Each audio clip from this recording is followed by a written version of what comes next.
BNP গণভোট চায় না, পিআর চায় না, অনেক কিছুই চায় না। কারণ বিএনপি তো রাষ্ট্র পরিচালনার অভিজ্ঞতা আছে, বাংলাদেশ বাস্তবতায় এগুলোর কোনো মূল্য নেই। তারপরেও আমরা যেহেতু অধিকাংশ দল তারা চায়, শেষ পর্যন্ত গণভোটেও আমরা রাজি হয়েছি।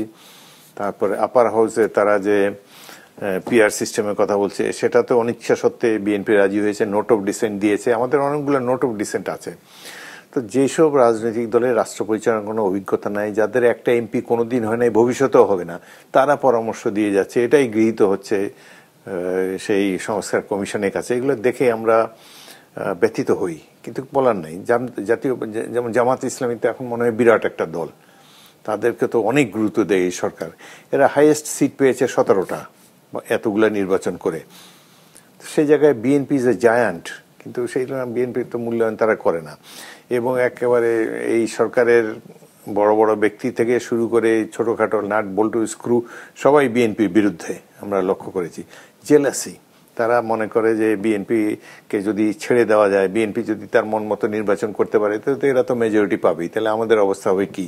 এই জন্যই তারা পিআর সিস্টেমের পিআর প্রপোজাল আমন্ত্রণ করেছে। আরও নানাভাবে নির্বাচনটা যাতে পেছানো যায়, নির্বাচন যাতে না হয়, বিএনপি যাতে বিড়ম্বনার মধ্যে থাকে, এই জন্য এই গণভোট টনভোট এগুলো তো নির্বাচনের পর কি করবে না করবে বিএনপি সেটা জনগণ ডিসাইড করে দেবে। জনগণের ইচ্ছার ব্যতিরেকে কিছুই হতে পারে না।